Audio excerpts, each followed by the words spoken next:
You're listening to an exclusive episode of the NK News podcast, available only to subscribers.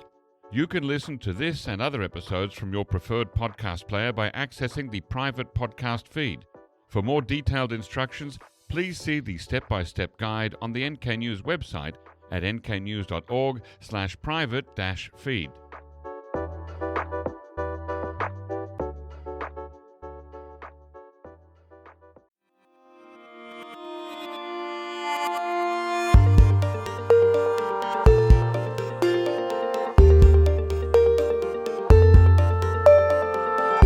Hello, listeners, and welcome to the NK News podcast. I'm your host, Jacko Zwetsloot, and this episode is recorded in the NK News studio on Friday, the 18th of July, 2025, and we welcome back a returning guest. He was last on the show in November 2020, so 4.5 years ago, with General John Delury, retired, and that's Professor John Delury, who was most recently visiting professor of political science at John Cabot University in Rome.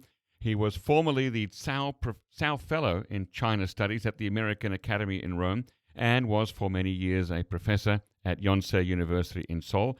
He has returned to Seoul, Korea, where he lives. Welcome back on the show, John. Thanks, Jacko. It's great to be here. It's wonderful to have you back. I've been pestering you for a long time to come back, so thank you so much for your time today. Now, on June 29th this year, you tweeted, or is tweeted? I don't know what it is anymore. X'd. How to put this nicely, this is your words, and then in all caps, there is no military option with North Korea. So, how do you know this? John, how to put this nicely, you are, after all, a political scientist, not a military strategist. Well, I'm not even a political scientist. Oh, I beg your pardon. I'm a historian who...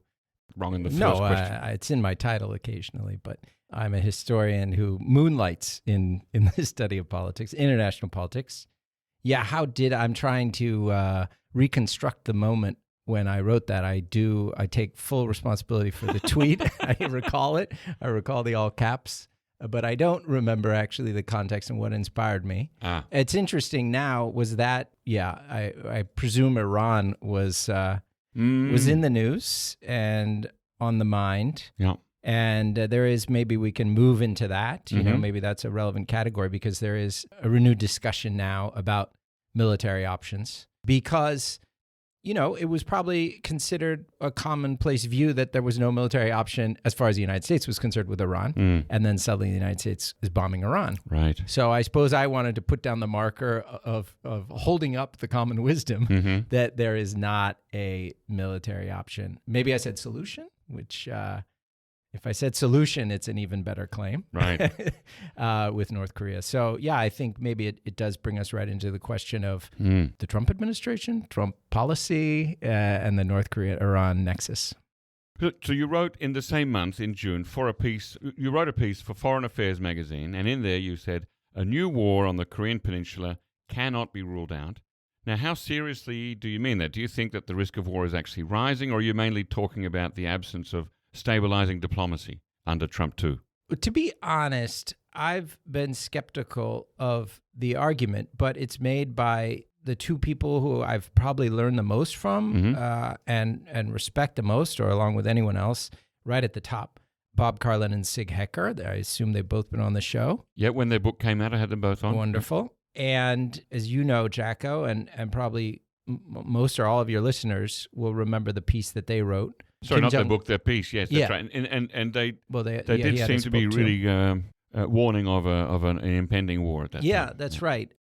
Kim Jong Un has made a strategic decision to go to war. Right. And I believe there's a question mark in the title, but it doesn't really feel like a question mark when you read the piece. And so that had a big impact on my thinking. And I was skeptical of it then, and I continue to always be skeptical of it. But when two people who you respect that much come out and say with a high level of confidence that Kim Jong Un is showing real signs of being on a path toward war, with, I think their argument is primarily a war on the Korean Peninsula, a war against South Korea, that the United States has to decide whether it gets in or not.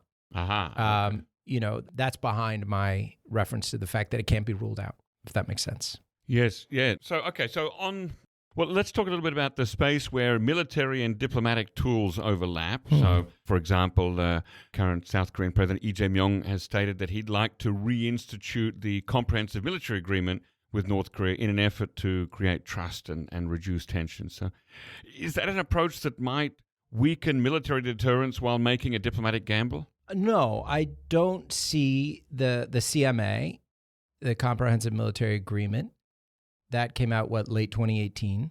Originally, yep. Mm-hmm. I don't see that as weakening deterrence. Perhaps not then, but what about now? Like reinstituting something under a this is a very different set of circumstances to late 2018, right? Yeah. No, I would encourage the Lee administration, if they can open the channel and restart the process of within that framework, for sure. I think General Chun, in our podcast back then, we could listen to the tapes, was also pretty supportive of the CMA. There was, of course, debate about it in the South, somewhat predictable split, but not entirely predictable split between liberals who thought it was a great idea and conservatives who didn't or were wary. But for all the things that have changed in the circumstances that we'll be talking about, the most dramatic one being North Korea's entry into Russia's war against Ukraine, despite that, I would say the CMA still makes sense, because that sort of confidence building, risk reduction is precisely what's needed. And yeah, South Korea has to take certain steps, reciprocal steps, that are going to be criticized as quote unquote weakening deterrence. But, if you don't do that, you never make any progress with an adversary. You commit yourself to endless arms race and endless saber rattling. And but on the CMA would be a good place to start. If you believe, as Bob Karlan and Sieg Hecker argued, that Kim Jong Un has made the strategic decision to go to war at some point, then surely deterrence is something that is needed rather than confidence building. Yeah, you have to have them back on the show and ask them. That's why I brought up the fact that I don't agree. You haven't yet been convinced. Right. I take it very, very seriously. But to me, there's still evidence, there's still signs. Yeah. And frankly, until the moment when Kim Jong Un really orders an attack on the South, of course, at that point, you argue it's too late. But until then, we can't say it's true. He's made the decision to go to war, right? Yeah. So to me, there's still that window remains open or kind of opening and closing.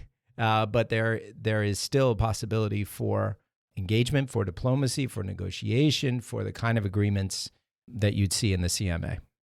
Now, it's interesting that during the 6-month period from the Yoon Suk-yeol martial law declaration on December the 3rd to the election of Lee Jae-myung on June the 3rd, North Korea made no major provocative moves, didn't try to bring down the South Korean regime, scatter leaflets. I mean, certainly, goodness knows, they were easy targets.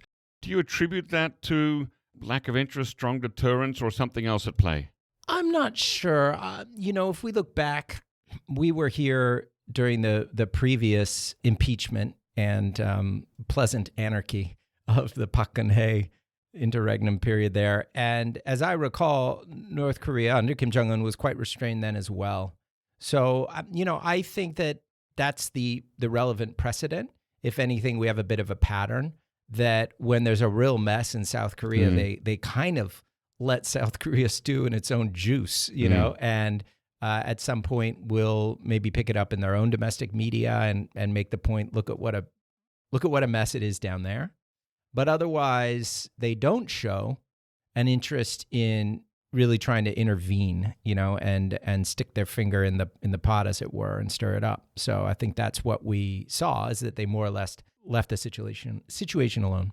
Now, the last time there was summit diplomacy in 2018 and 2019, you were quite hopeful. You grew a peace beard. That sounds accusatory, Jacko. Yeah, the accusation comes later. You grew a peace beard. There's an accusation. You were bullish on outcomes and a sustainable, lasting peace between the U.S. and North Korea. Were you not? I was. Today you set before me, shorn of peace beard. What political lessons would you draw from the failure of that last period of summitry? What should be tried again? What shouldn't be tried again? Yeah, great question. And thank you for holding me up to the standard of my own professed views. It's important, especially in this world of watching North Korea, that we are reminded and remind ourselves of what we get wrong. Yeah. So yeah, I thought that process could be sustained longer than it did. I think Steve Biegun did too. He was certainly hopeful. Yeah. And even after the failure of Hanoi. Yeah. And I mean, if we had to do it over again, actually, I'm not sure that I would have commented or written actually much differently, in the sense that I do think what was happening was real and moving things in the right direction. Mm-hmm. It just in the end, didn't last very long.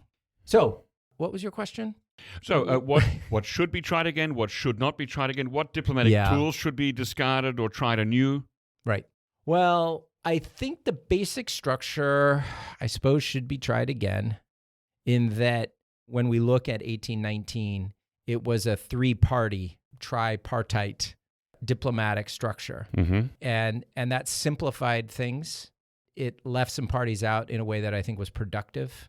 And it focused those parties, the U.S. and North Korea were working in their channel, and South Korea and North Korea were working in theirs. And I suppose if the window of opportunity were to reopen sometime in the next few months or a year or whatever, I would advocate going back to that formula of letting those three countries really drive it, and maybe in those two channels with a lot of coordination. So North Korea and South Korea over here. Yeah. North Korea and the U.S. over there, and the U.S. and South Korea in another place. Right. Okay. I suppose there's some big caveats. Now the caveats. Curious to hear the rest? Become an NK News subscriber today for access to the full episode. Head to nknews.org/join for more information. If you're already a subscriber to NK News, you can listen to full episodes from your preferred podcast player by accessing the private podcast feed. For more detailed instructions, please see the step-by-step guide on the NK News website at nknews.org/private-feed.